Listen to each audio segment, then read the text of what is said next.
soucié de mettre en exécution les instructions de la haute hiérarchie en rapport avec l'amélioration du climat des affaires en RDC. L'Agence nationale pour la promotion des investissements, ANAPI en sigle, entend mettre le bouchée double pour remplir correctement sa part des responsabilités dans l'accompagnement du gouvernement dans cette tâche ardue. C'est dans cette optique que son directeur général AI, M. Bruno Chibangu, a fait venir ce mercredi 3 juillet 2024 les experts sectoriels du climat des affaires au siège social de l'ANAPI situé sur le boulevard du 30 juin dans la commune de La Gombe.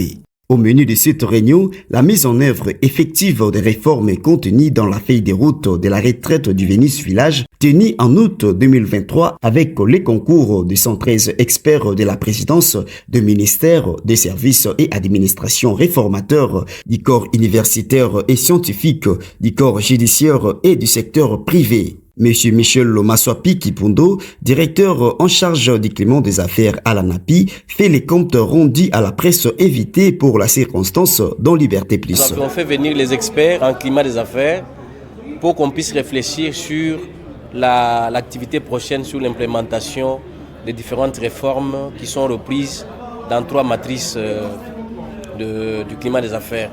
Nous avons la matrice des actions urgentes, la matrice des actions à court terme et la matrice des actions à moyen et long terme. Alors nous avions échangé avec nos collègues pour que toutes ces réformes-là soient budgétisées, ça c'est de 1, et puis essayer de revoir les différentes activités parce que depuis que cette feuille de route était validée par les autorités au niveau du groupe thématique climat des affaires, nous venons de passer à peu près 6 mois ou 7 mois, donc nous devons retoucher un tout petit peu différentes activités et essayer de valoriser toutes ces activités-là pour que nous ayons un budget global des réformes sur les climats des affaires et des investissements.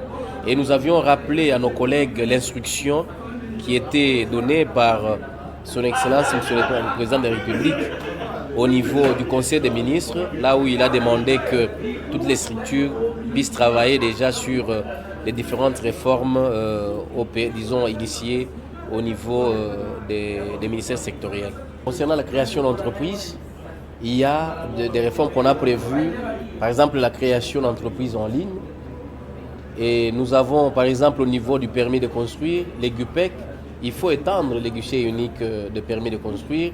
En ce qui concerne les paiements taxes et impôts, nous devons installer les guichets uniques pour les PME au niveau de 3 provinces. C'est prévu la province du Haut-Katanga, la province du Lualaba et la province du Nord Kivu.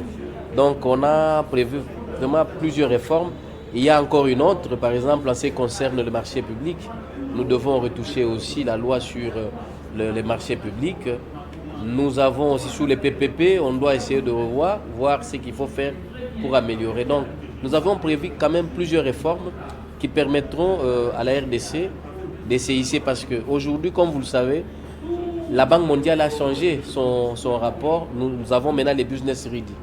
Et avec ces business ready, nous avons d'autres indicateurs qui seront évalués par la Banque mondiale. Donc, nous, au niveau de la RDC, nous devons déjà nous ranger pour commencer à implémenter les réformes pour que nous soyons quand même très bien cotés. Et si la RDC est mieux cotée, nous allons attirer des investisseurs. Pour sa part, Madame Madeleine Andekao, experte en climat des affaires et l'une des participants, loue l'initiative du DG de l'ANAPI et parle d'une démarche salvatrice qui favorisera l'amélioration du climat des affaires.